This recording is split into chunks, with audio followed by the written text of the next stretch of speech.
ओम शांति।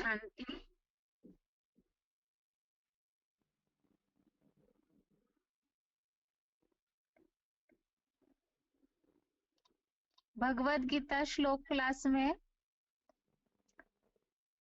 आज का श्लोक है चौथे अध्याय का 7वां श्लोक, अध्याय 4, श्लोक नंबर 7। श्लोक है यदा यदा हि धर्मस्य ग्लानिर्भवति भारत अभ्युत्थानम् अधर्मस्य तदात्मानं सृजाम्यहम्। श्लोक दोबारा, यदा यदा हि धर्मस्य ग्लानिर्भवति भारत अभ्युत्थानम् अधर्मस्य तदात्मानं सृजाम्यहम्। संधि विच्छेद है यदा यदा हि धर्मस्य ग्लानिः भवति भारत अभ्युत्थानम् अधर्मस्य तदा आत्मानं सृजामि अहम्। संधि विच्छेद दोबारा, यदा यदा हि धर्मस्य ग्लानिः भवति भारत अभ्युत्थानम् अधर्मस्य तदा आत्मानं सृजामि अहम्। शब्दों का अर्थ है भारत अर्थात हे भरतवंशी, यदा यदा अर्थात जब जब, धर्मस्य अर्थात धर्म की,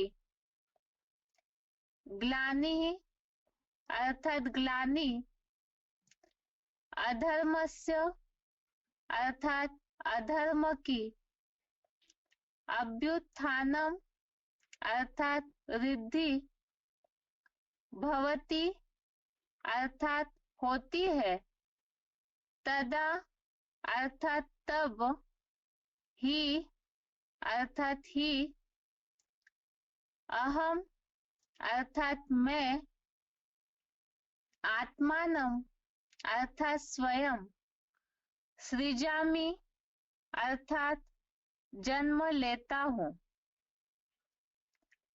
शब्दों का अर्थ दोबारा, भारत अर्थात हे भरतवंशी, यदा यदा अर्थात जब जब, धर्मस्य अर्थात धर्म की, ग्लानि अर्थात ग्लानि, अधर्मस्य अर्थात अधर्म की, अभ्युत्थानम अर्थात वृद्धि, भवति अर्थात होती है, तदा अर्थात तब, ही अर्थात ही, अहम अर्थात मैं, आत्मानम अर्थात स्वयं, सृजामि अर्थात जन्म लेता हूँ। श्लोक का अर्थ है हे भरतवंशी, जब जब धर्म की ग्लानि, अधर्म की रिद्धि होती है, तब ही मैं स्वयं जन्म लेता हूँ। यहाँ पे चौथे अध्याय में तो परमात्मा के कार्य का परिचय दिया जा रहा है। जैसे कल के श्लोक में बताया कि मैं अपने प्रकृति को अधीन करके प्रबल आत्मशक्ति से जन्म लेता हूँ। परमात्मा तो अजन्मा अगर्भ है, इसलिए और जन्म मरण के चक्र में नहीं आते, तो इस सृष्टि पर कार्य कैसे करते हैं उसके बारे में कल के श्लोक में बताया था कि वो प्रकृति को अधीन करके आत्म शक्ति से प्रवेश तुम के अनुसार जन्म लेता हूँ, अर्थात प्रवेश करके कार्य करते हैं। और आज के श्लोक में उस कार्य का उद्देश्य क्या है, इस धरती पर समय और कार्य का उद्देश्य क्या है भगवान का, उसे बताया है कि जब जब धर्म की ग्लानि और अधर्म की वृद्धि होती है, तभी मैं स्वयं जन्म लेता हूँ। तो यह कार्य की ओर संकेत दिया है, परमात्मा के कार्य की बात बताई कि जब भी धर्म की ग्लानि होती है और अधर्म की वृद्धि बढ़ोतरी होती है, तो मैं स्वयं ही जन्म लेता हूँ। अभी यहाँ धर्म की ग्लानि अर्थात क्या, उसके लिए क्लैरिफिकेशन दिया हुआ है। वो क्लैरिफिकेशन वाला अर्थ भी देखते हैं। हे भरतवंशी, जब जब तामसी कलयुगांत होते होते सनातन सद्धर्म की और धर्म पिता की घोर ग्लानि और मन वचन कर्म से हिंसक इस्लाम क्रिश्चियन आदि अधर्म या विधर्म की वृद्धि या नास्तिकता होती है, तब ही गीता में उल्लेखित 18वें अध्याय का 66वां श्लोक, अध्याय 18 श्लोक नंबर 66 में सर्वधर्मान परित्यज्य अनुसार सब विधर्मियों अधर्मियों का मैं स्वयं शिव तामसी बने अर्जुन या आदम हीरो पात्र में प्रत्यक्षता रूपी दिव्य जन्म लेता हूँ। यह सबसे पहले धर्म की ग्लानि का उल्लेख आया है और धर्म ग्लानि के लिए बताया कि तामसी कलयुग के अंत होते होते सनातन धर्म की सद्धर्म की जो सत्य धर्म है, सनातन पुराना धर्म है, तो तामसी कलयुग होने के बाद कलयुग के अंत में इस सनातन सत्य धर्म की और धर्म पिता की भी घोर ग्लानि होती है और अधर्म या विधर्म की बढ़ोतरी के लिए वृद्धि जो होती है, उसके लिए बताया कि मन वचन कर्म से हिंसा करने वाले ऐसे जो अधर्म है या विपरीत धर्म है, जिनमें धारणा ही नहीं रहती है या विपरीत धारणाएं हैं, उनकी वृद्धि होती है या तो उनमें नास्तिकता आ जाती है। ऐसे जो नास्तिकता फैली हुई है, ऐसे समय में ही परमात्मा सर्वधर्मान परित्यज्य अनुसार, तो गीता में इस बात का जो उल्लेख है सर्वधर्मों को त्यागने की बात, जो रेफरेंस के लिए नीचे श्लोक लिखा हुआ है, सर्वधर्मान परित्यज्य मामेकम शरणं व्रज अहम त्वा सर्व पापेभ्यो मोक्षयिष्यामि मा शुचः।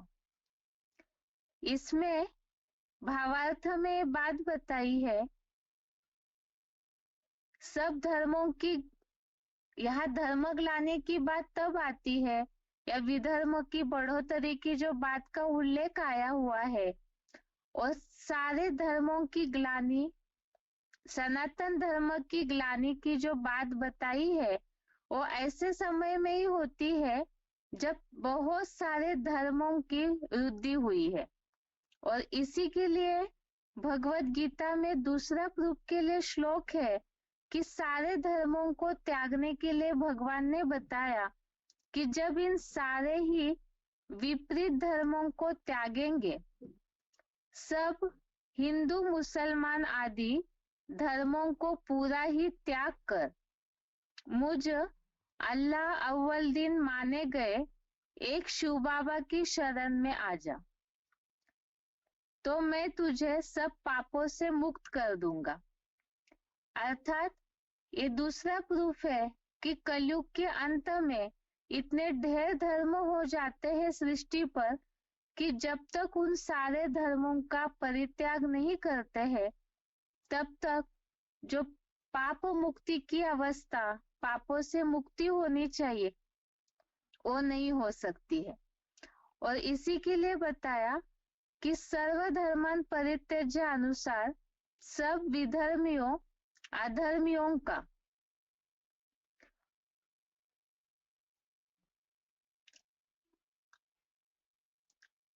मैं स्वयं शिव तामसी बने अर्जुन या आदम हीरो पात्र में प्रत्यक्षता रूपी दिव्य जन्म लेता हूँ। तो यहाँ तो इन सारे ही धर्म जो बढ़े हुए हैं, अधर्म या विधर्म, उनका नाश करने के लिए ही भगवान को इस सृष्टि पर अवतरित होना होता है। वही दिव्य जन्म या वही प्रत्यक्षता रूपी जन्म है। और ये धर्म की ग्लानि होती है, इसका उल्लेख केवल भगवत गीता में ही नहीं है, बल्कि नीचे नोट के रूप में श्लोक में जहाँ ग्लानि शब्द लिखा हुआ है, वहां पर एक निशानी बनाई हुई है डॉट की, और उसका क्लैरिफिकेशन नीचे लिखा हुआ है। एक तो कलयुगांत, वहां भी डॉट बना हुआ है, और ग्लानि वहां भी डॉट बना हुआ है। उसका स्पष्टीकरण नीचे दिया हुआ है। जैन धर्म के अंतिम आर्य में और वैदिक सृष्टि प्रक्रिया के अनुसार पापी कलयुग अंत में ही सद्धर्म और धर्म पिता आदिदेव या आदम की संपूर्ण ग्लानि होती है। यहाँ जो धर्म पिता आदिदेव या आदम की संपूर्ण ग्लानि होती है, और इस श्लोक में भी ये बात बताई है कि धर्म की और धर्म पिता की ग्लानि होती है। और परमात्मा का जो कार्य है, प्रवेश करके परमात्मा दिव्य जन्म लेते हैं, और जो कार्य करते हैं उस कार्य को नहीं पहचानते हैं, और तभी जाकर सद्धर्म की और धर्म पिता की ग्लानि करते हैं। इसके लिए भी भगवत गीता में श्लोक सभी जानते हैं, क्योंकि ये सब बहुत प्रसिद्ध श्लोक है। भगवत गीता में एक उल्लेख आया हुआ है कि साधारण तन में आए हुए उस हीरो पाठधारी को परमात्मा जिस साधारण तन में प्रवेश करके कार्य करते हैं, उसे न पहचानने के कारण कलयुग अंत की जो सृष्टि है, वो उनके कार्य की ग्लानि करती है। दूसरा, यहाँ रेफरेंस में और एक बात लिखी हुई है, देखिए आदिश्वर चरित्र पेज नंबर 110, 111 फुटनोट। अर्थात ये जो शिव बाबा के द्वारा लिखा हुआ आदिश्वर चरित्र नाम का किताब है, शोध ग्रंथ है, उसमें इन बातों का उल्लेख आया हुआ है कि कलयुग के अंत में किस तरह से सृष्टि की हालत होती है और ग्लानि भी होती है। इसे अगर देखना है तो YouTube में AIVV के YouTube में आदिश्वर चरित्र डाला हुआ है, उसे देख सकते हैं। तो ये श्लोक खास प्रूफ के हिसाब से है। वैसे तो दुनिया में सभी श्लोक को अच्छी तरह से जानते हैं, लेकिन दुनिया में जो गीता पाठी है या सर्वसामान्य जनता है, वो इस हिसाब से लेते हैं कि द्वापर युग में जो महाभारत युद्ध हुआ है, उस समय भगवान ने जो अर्जुन को गीता ज्ञान सुनाया, कौरवों की जो हालत थी कर्मों की, तो उसके कारण ये श्लोक बोला हुआ है। जबकि द्वापर युग में तो सारे धर्म होते नहीं है, इसलिए यहाँ स्पष्ट ये बात क्लैरिफिकेशन में जो लिखी हुई है कलयुग के अंत में। और दूसरी बात, भगवत गीता में ही इस बात का प्रूफ है, सर्वधर्मान परित्यज्य। ये बात तभी हो सकती है जब सारे ही धर्म इस सृष्टि रूपी रंगमंच पर उपस्थित हो, सारे धर्म उपस्थित हो और उनमें इतनी मिक्सचरिटी हो जाती है कि कौन सी सच्चाई है और मूल सच्चाई लोप हो जाती है। और ऐसे समय में ही भगवान को ये बात बोलनी पड़ती है, सर्व धर्मों का परित्याग करके मेरी शरण में आएंगे तो ही पापों से मुक्त होंगे। और ऐसे समय में ही, इस कलयुग के अंत में ही, भगवान जब धर्म की ग्लानि होती है तो स्वयं ही इस सृष्टि पर दिव्य जन्म लेते हैं। ये श्लोक का अर्थ है, एक बार इसका उच्चारण सुनते हैं, उसके बाद सिलेक्टेड पॉइंट।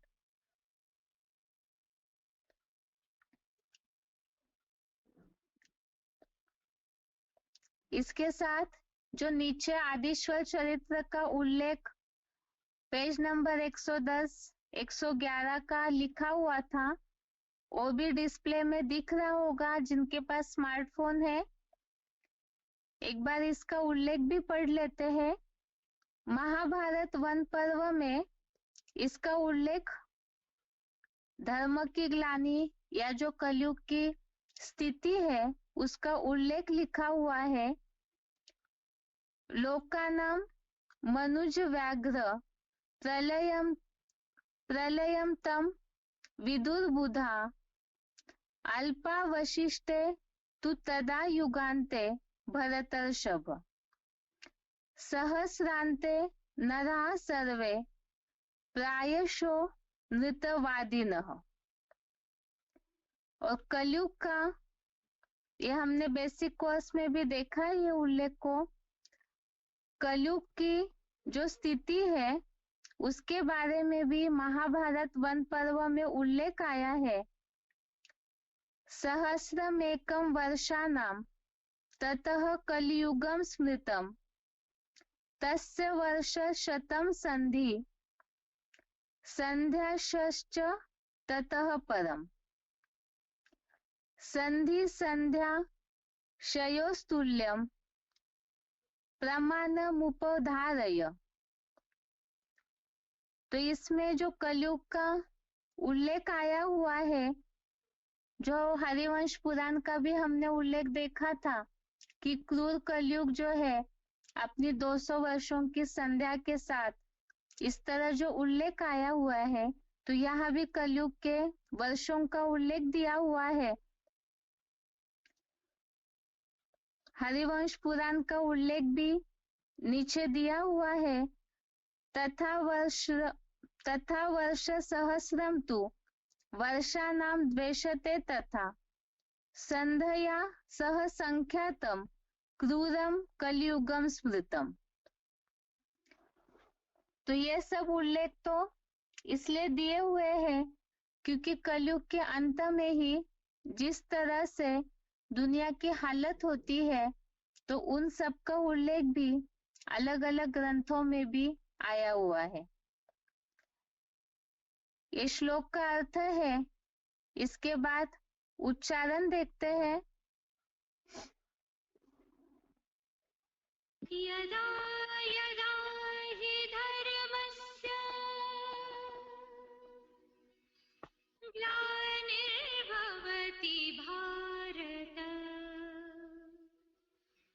अभ्युत्थानम् अधर्मस्य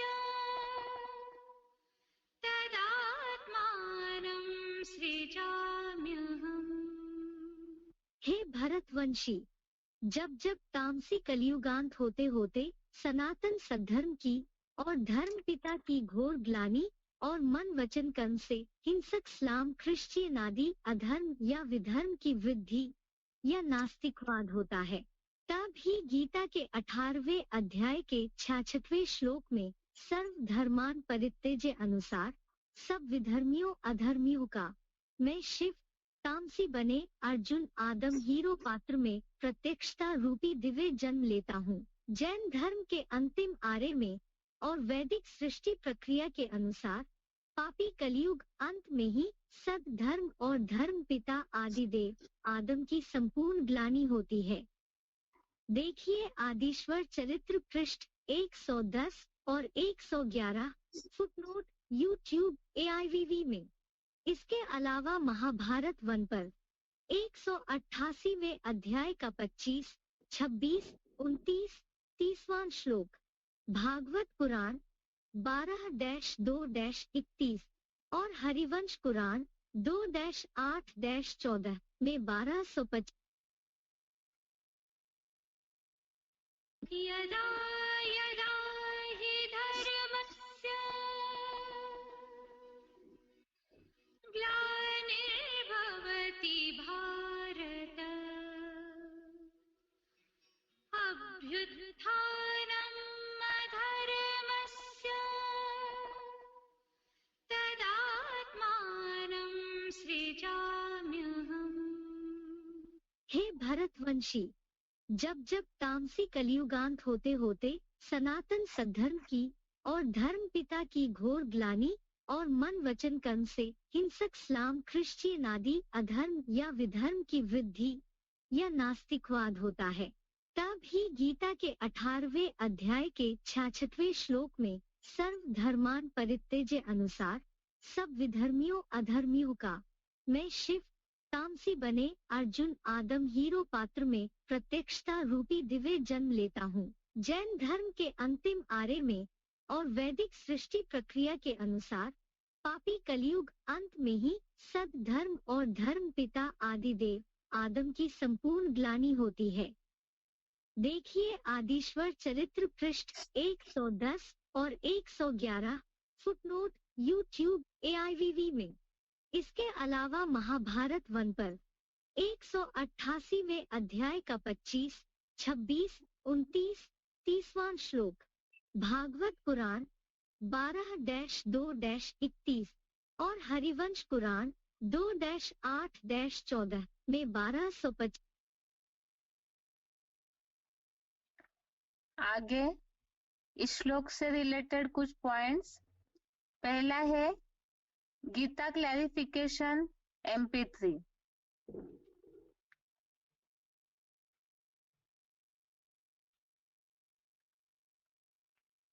यदा यदा हि धर्मस्य ग्लानिर्भवति भारत। अर्जुन से भगवान ने ये बात बताई कि हे अर्जुन, जब जब धर्म की इस दुनिया में ग्लानि हो जाती है, सिर्फ एक धर्म की बात नहीं, जो भी धर्म संस्थापक आए और उन्होंने जो भी धर्म फैलाए हैं, वो सारे धर्म तामसी स्टेज में पहुंच जाते और पुराने हो जाते, जरा जीर्ण हो जाते, उनकी ग्लानि हो जाती है। जब सब धर्मों की ग्लानि हो जाती है, तब अधर्म को नष्ट करने के लिए और धर्म का उत्थान करने के लिए मैं इस सृष्टि पर प्रत्यक्ष होता हूँ।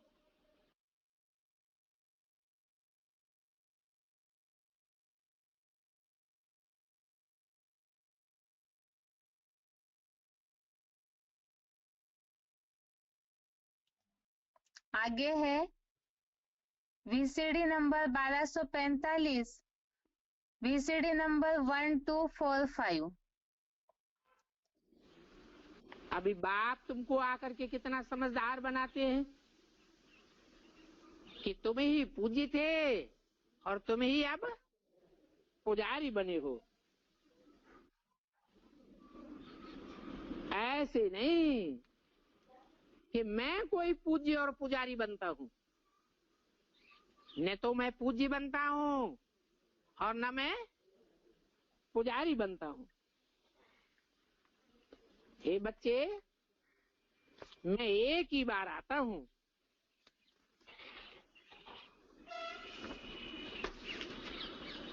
बार बार नहीं आता हूँ।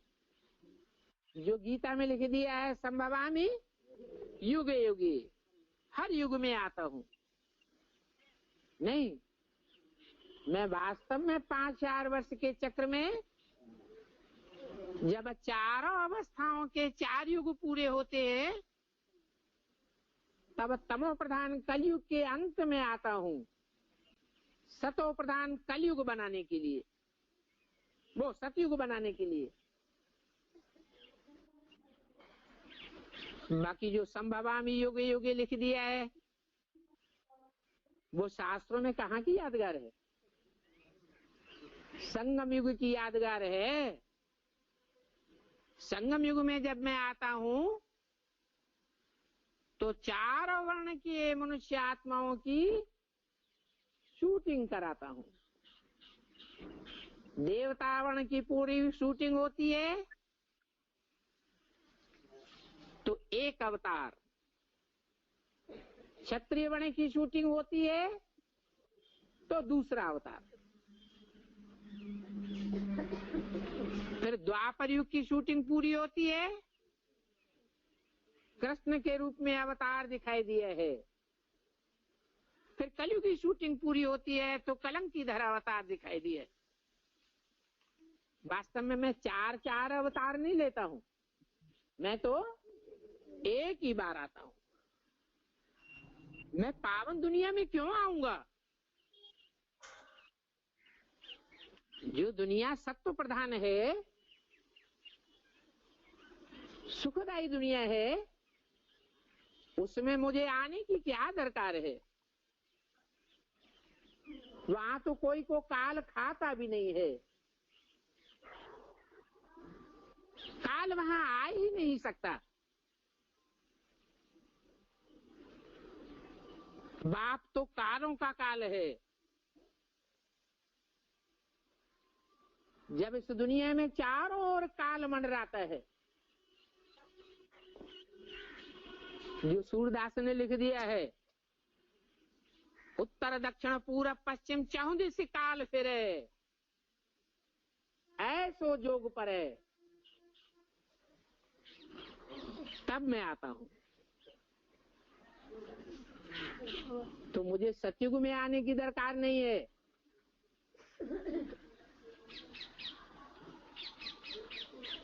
सतयुग में आऊं तो मैं त्रेता की स्थापना करूंगा क्या?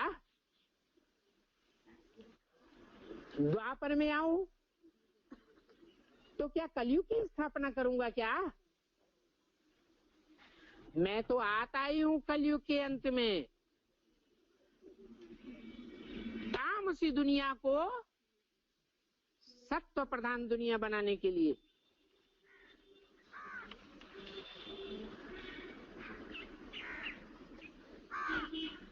तो मैं महाकाल हूं।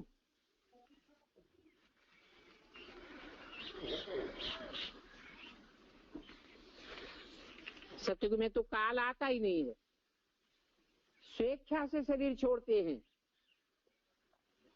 उसको नहीं कहेंगे कि काल ने खाया। यहाँ तो आकर काल सभी आत्माओं को ले जाता है। वहां सतयुग में तो तुम खुशी खुशी से जाते हो। अभी भी तुम बच्चे कहते हो कि बाबा हम तो खुशी से चलने के लिए तैयार हैं, हम आपके साथ खुशी खुशी चलेंगे। तब तो आपको बुलाया है, आपको इस पतित दुनिया से हमको पावन दुनिया में ले चलने के लिए बुलाया है। ये बातें घड़ी घड़ी मत भूल जाओ। परंतु तुम्हारे सामने घड़ी घड़ी माया दुश्मन आ जाता है। क्या करता है? तुमको ये बातें भुलाई देता है, घड़ी घड़ी माया भुलाई देती है। इसलिए रोज रोज बाप को बोई बोई बातें समझानी पड़ती है। अगर रोज सुरा सुजाग न करे तो माया तुम्हारा बहुत नुकसान कर देगी। मैं सर्वशक्तिवान हूँ तो माया भी शक्तिवान है।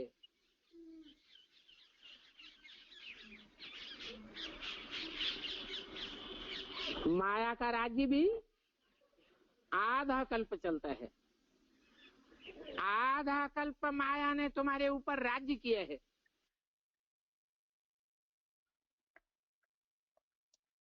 आगे का general selected point number 18, general selected point number 18। Shiv तो सिर्फ कलयुग के अंत में एक ही बार आकर के जन्म लेता है। एक ही बार जन्म लेकर के एक बार में ही कलयुगी पाप की दुनिया, झूठ की दुनिया को पलट करके पुण्य आत्माओं देवताओं की दुनिया, सचखंड सतयुग स्थापन करके जाता है। और मनुष्य गुरुओं ने तो बुद्धि को घोटाले में डाल दिया। उन्होंने उल्टी पढ़ाई पढ़ा दी। सतयुग में भगवान आता है हिरण्यकश्यप को मारने के लिए। अरे वहां तो 16 तरह संपूर्ण सतयुग होता है, सत्य सत्य ही सत्य होता है। वहां क्यों आएगा? त्रेता में राम के रूप में आया। अरे राम का राज्य में कितना गायन था, कितना अच्छा था, सुख ही सुख था। राम राज्य में कोई दुखी नहीं था। वहां रावण कहां से आ गया? द्वापर युग में कृष्ण के रूप में भगवान कैसे आ गया? वो भी द्वापर के अंत में आकर के क्या कलयुग स्थापन करने के लिए आया? महाभारत युद्ध कराया और कहते कलयुग स्थापन हो गया। अरे भगवान के आने का फायदा क्या हुआ? नहीं, ये सब वितंडावाद है। भगवान सिर्फ आता है कलयुग के अंत में, जब दुनिया बिल्कुल बदतर हो जाती है, काम क्रोध लोभ मोह अहंकार बहुत बढ़ जाते हैं, तब भगवान इस सृष्टि पर आता है। किसी के कंट्रोल के बस की बात नहीं। चाहे इब्राहिम, बुद्ध, क्राइस्ट, गुरु नानक, विवेकानंद, गांधी जी कोई भी आए हो, सब पतन के गर्त में चले गए और दुनिया भी पतन के गर्त में चली जाती है। कोई का बस नहीं चलता। तब अंत में भगवान आकर के इस सृष्टि का उत्थान करने के लिए ब्राह्मणों की रचना करता है ब्रह्मा मुख से। और वो ब्राह्मणों में जो सूर्यवंशी ब्राह्मण है वो परमात्मा बाप के पक्के पक्के सच्चे साथी बनते हैं।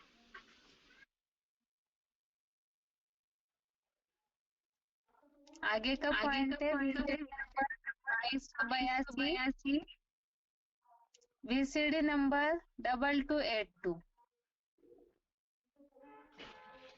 आत्मा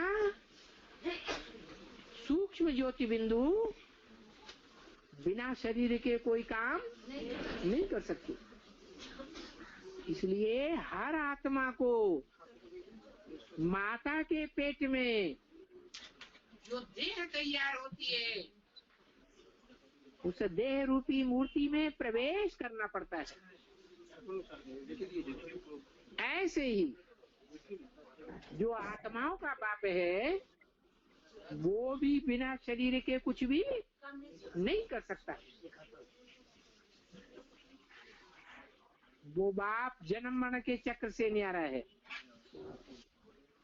मनुष्य आत्माएं जन्म मरण के चक्र में आती है।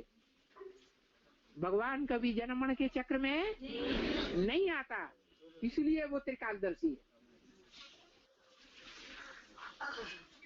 भूत भविष्य वर्तमान तीनों कालों को जानता है, परंतु जानते हुए भी वो दूसरों का अपना परिचय नहीं दे सकता। कब तक? जब तक शरीर में प्रवेश न करे। गर्भ से तो जन्म लेता नहीं। तो जैसे भूत प्रेत कोई में प्रवेश कर जाते हैं, ऐसे ही वो परमपिता शिव भी प्रवेश करने योग्य है। और वो सर्व में नहीं प्रवेश करता, क्योंकि अगर सर्व में प्रवेश करेगा सर्वव्यापी हो जाएगा तो अनेकों को याद करना पड़ेगा या एक को याद करना पड़े? अनेकों को याद करेंगे तो दुर्गति होगी या सदगति होगी? दुर्गति हो जाएगी। इसलिए वो एक ही मुकर्रर रथ में आता है। कौन से मुकर्रर रथ में आता है? उसी मुकर्रर रथ में आता है जो इस सृष्टि रूपी रंगमंच पर जन्म जन्मांतर सदैव सच्चाई का पाठ बजाता है। झूठी दुनिया से लड़ता है। झूठ मनुष्य मात्र से लड़ाई लड़ता है। भले सारी दुनिया झूठ एक तरफ हो जाए तो भी वो लड़ता ही रहता है। हार नहीं मानता। ऐसे एक मुकर्रर रथ में प्रवेश करता है। उसकी हिस्ट्री है।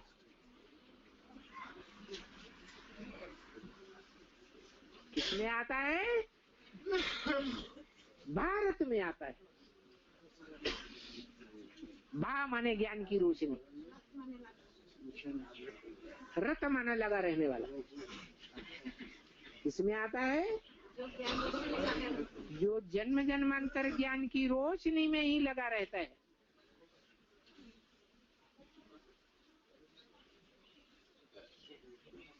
चाहे व्यास के रूप में, चाहे वाल्मीकि के रूप में,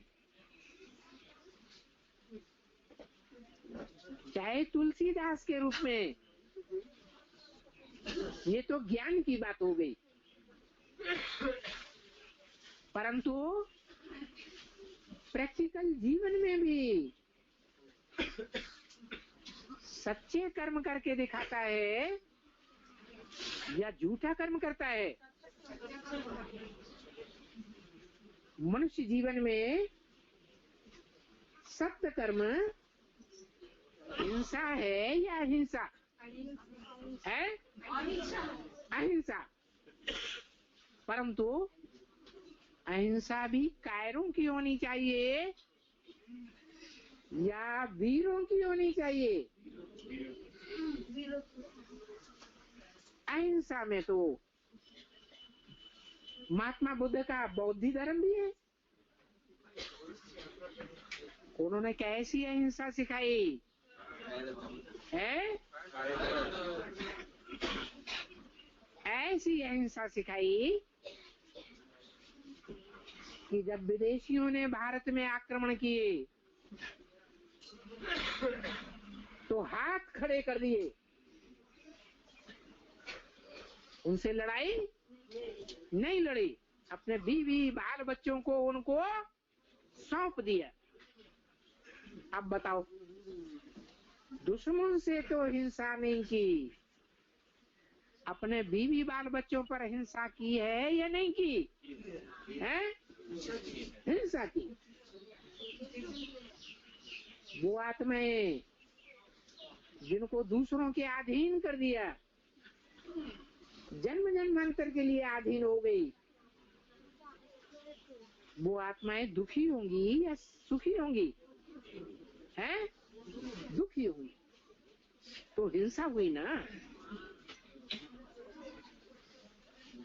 तो भारत वाली आत्मा क्या करती है? ऐसी बौद्धियों वाली अहिंसा पालन करती है या वीरों वाली अहिंसा पालन करती है? दुष्टों को दंड देना है और जो महात्मा जन है, श्रेष्ठ आत्माएं हैं, देवात्माएं हैं, उनका संवर्धन करना है।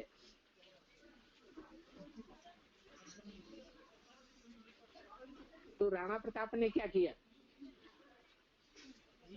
हिंसक युद्ध किया या नहीं किया? हिंसक युद्ध किया।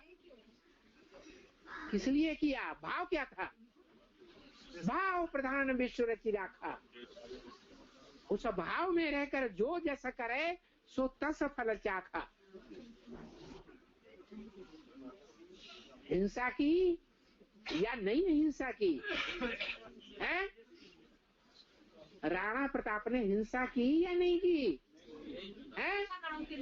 नहीं की। क्यों? मारकाट नहीं बचाई। हाँ, क्योंकि दुष्टों का दमन करना वेद के बाप का काम है। जो आत्माओं का बाप है, गीता में क्या बोला? व्यक्ति सारी दुनिया को हत्या कर दे फिर भी पाप नहीं लगे। हाँ जी, ऐसी शक्ति धारण करे याद में रहने की कि कोई पाप ही न बने। जो गीता का श्लोक कहता है, यदा यदा हि धर्मस्य ग्लानिर्भवति भारत,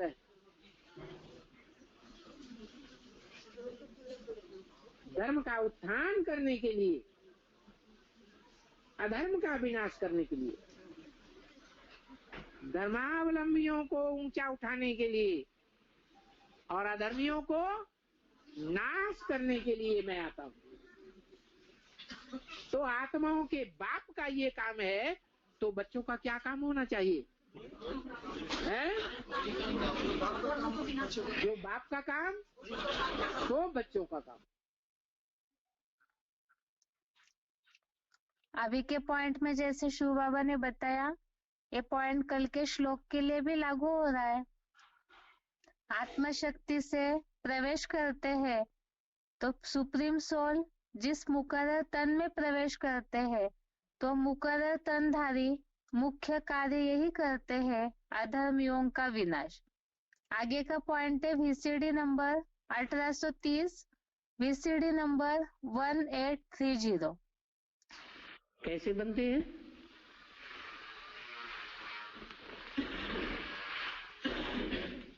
अद्वैत से बनते हैं देवता और द्वैत से बनते हैं दैत्य अर्थात राक्षस।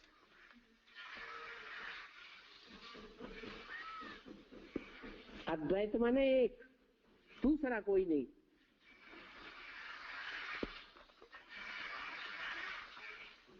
इसलिए बोला सर्वधर्मान परित्यज्य, और सब धर्मों को छोड़ दे, माम एकम शरणम व्रज, मुझे एक की शरण में आ जा। दूसरे की शरण में जाएगा, दूसरे की बात मानेगा तो द्वैतवादी हो जाएगा, द्वापर में जाकर के जन्म मिलेगा दैत्यों की दुनिया में। वो सिर्फ सुख नहीं देते हैं, वो दैत्य सुख कम और दुख ज्यादा देते हैं। तो द्वैतवादी युग कहा जाता है द्वापर युग, जहाँ दो दो धर्म होते हैं, दो दो राज्य होते हैं, दो दो कुल होते हैं, दो दो मतें होती है, 2 से 4, 4 से 8 मत भिन्नता बढ़ती जाती है और दुनिया में लड़ाई झगड़े बढ़ जाते हैं। श्री भगवान ने कहा है यदा यदा हि धर्मस्य ग्लानिर्भवति भारत, जब जब धर्म की ग्लानि होती है भारत में, तब तब मैं आता हूं। किससे कहा? भारत। भा माने रोशनी, ज्ञान की रोशनी में जो रत लगे रहते हैं उनका नाम रखा भारत। अर्जुन को जो ज्ञान की बातों में बुद्धि रमण करेगा, भगवान के ज्ञान में बुद्धि लगाएगा, तो वो देवता बनेगा। एक भगवान ही है जो सुख की दुनिया बनाता है,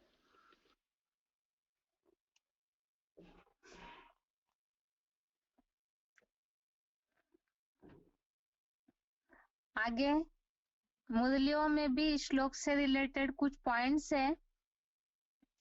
मुरली तारीख 14 अप्रैल 1967, मुरली डेट 14 अप्रैल 1967। जब दुर्गति पूरी अर्थात मेरी निंदा पूरी होने का समय होता है तो मैं आता हूँ।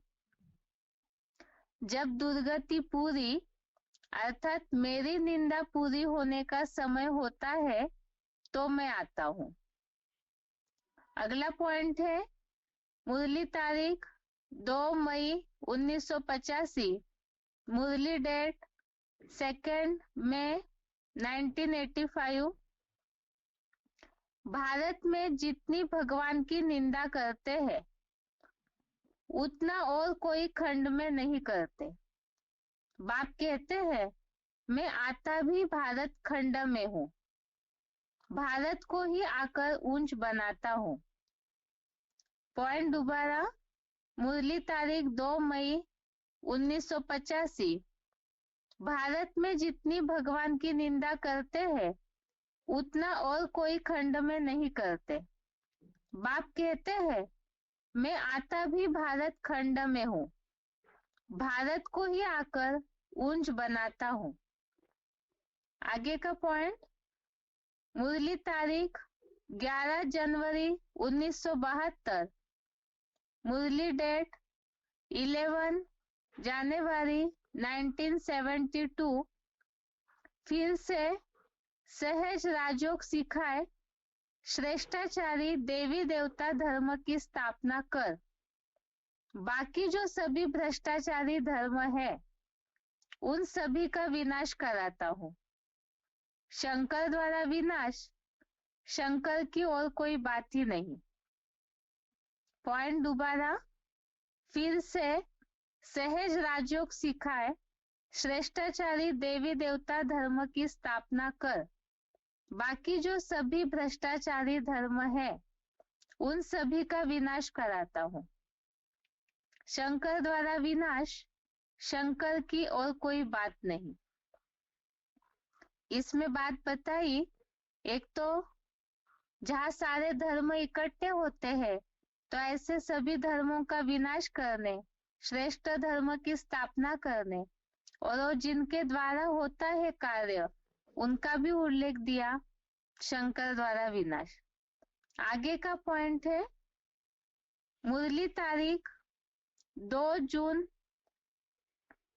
1989, 1979, मुरली डेट 2 जून 1979। भगवान आते ही है कल्प के संगम पर जबकि भक्ति फुल फोर्स में है। भगवान आते ही है कल्प के संगम पर जबकि भक्ति फुल फोर्स में है। आगे है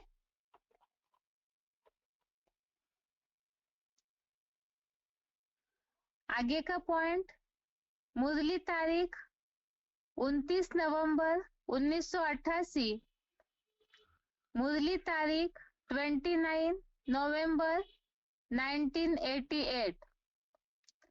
फिर से आकर गीता का ज्ञान सुनाओ, क्योंकि पाप बहुत बढ़ गए हैं।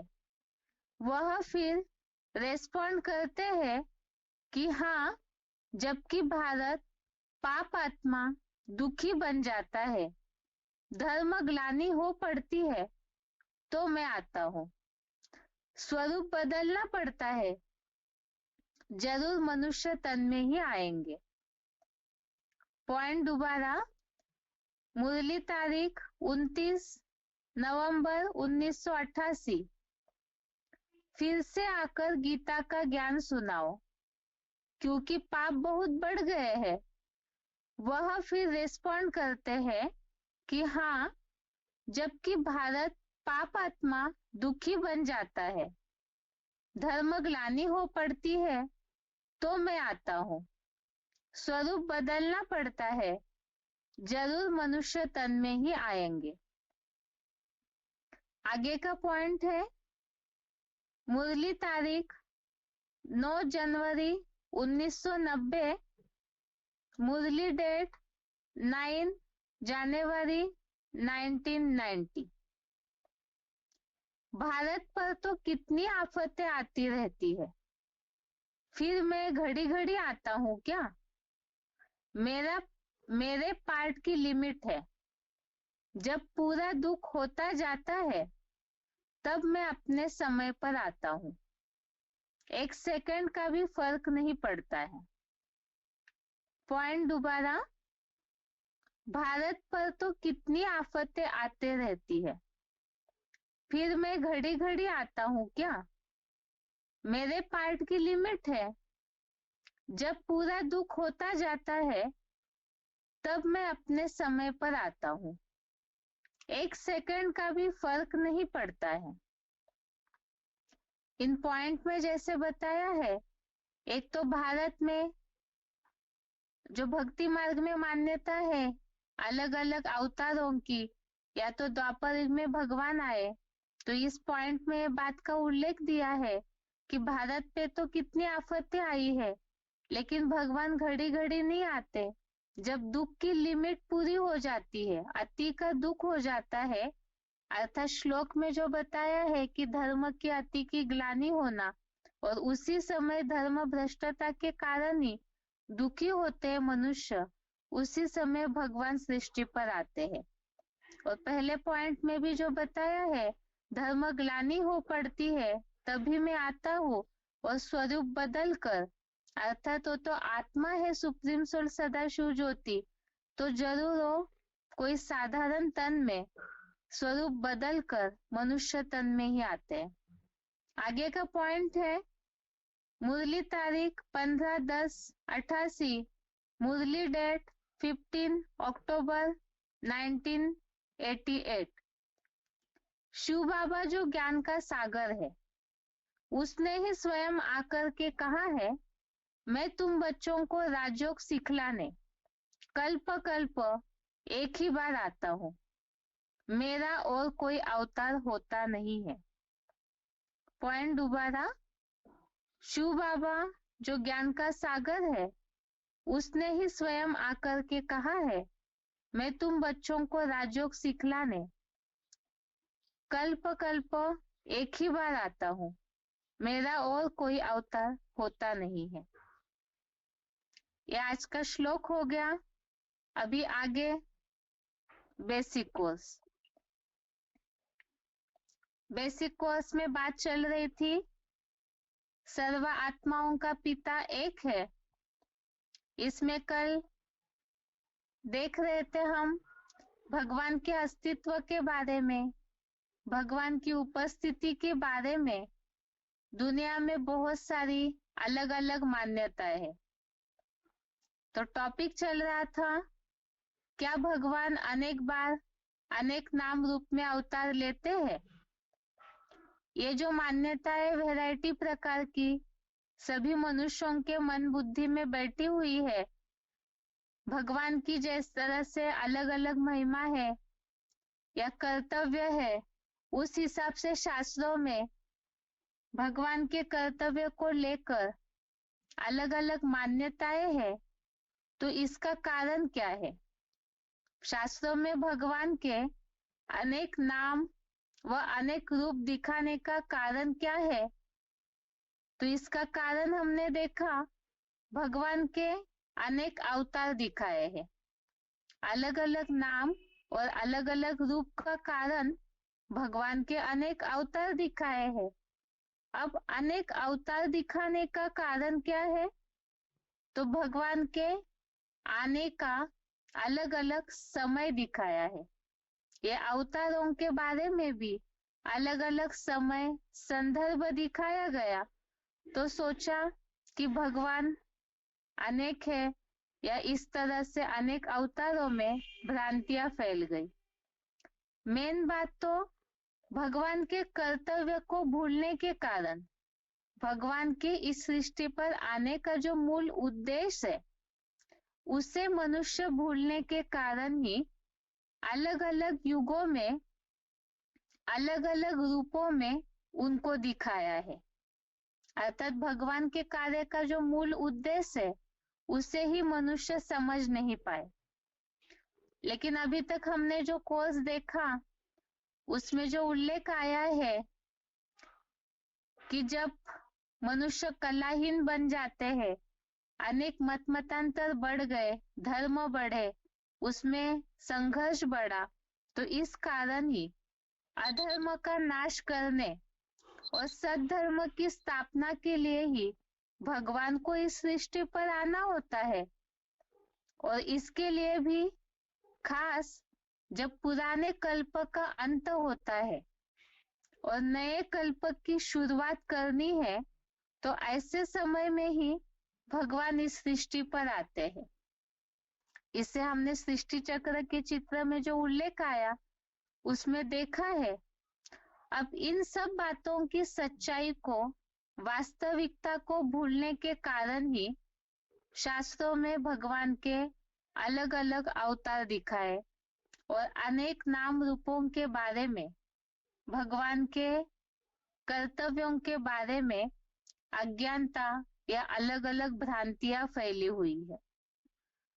अब भगवान जब कल्प में एक ही बार आते हैं, जो हमने देखा कि अधर्म का नाश करने के लिए और सद्धर्म की स्थापना के लिए आते हैं, तो वो कल्प में एक ही बार, कल्प के अंत में आते हैं, एक ही समय पर, तो एक ही नाम रूप से ही प्रत्यक्ष होंगे।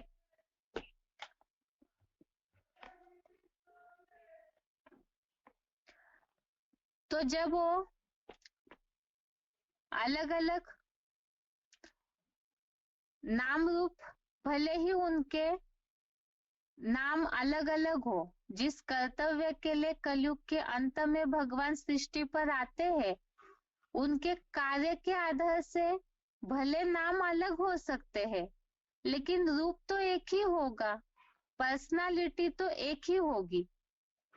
क्योंकि शास्त्रों में अलग अलग जो नाम भगवान के प्रसिद्ध है, वो भगवान के कार्य के आधार पर नाम पड़े हैं, परंतु भगवान का मूल नाम जो है वो तो एक ही होगा ना। यहाँ बात मूल ये समझने की है कि ये जो वैरायटी मान्यता फैली है अज्ञानता के कारण, भगवान के अनेक अवतार है, तो ये सोच लिया कि अनेक पर्सनालिटी, अनेक व्यक्तित्वों के द्वारा भगवान कार्य करते होंगे, लेकिन भगवान तो एक ही है। गॉड इज ट्रूथ कहा जाता है, तो एक भगवान होगा, गॉड इज वन होगा। तो ये जो अलग अलग वैरायटी प्रकार की मान्यताएं है, उसकी सच्चाई मनुष्य समझ नहीं पाए। जैसे जैसे कर्तव्य किए समय अनुसार, तो उस अनुसार भले भगवान के नाम पड़ गए कार्य के आधार से, लेकिन भगवान का मूल नाम एक ही होगा और एक ही रूप, अर्थात एक ही व्यक्तित्व, एक ही पर्सनालिटी होगी। इस बात को मनुष्य समझ ही नहीं पाए और न समझ पाने के कारण इतनी अज्ञानता फैली हुई है। अब प्रश्न यह है,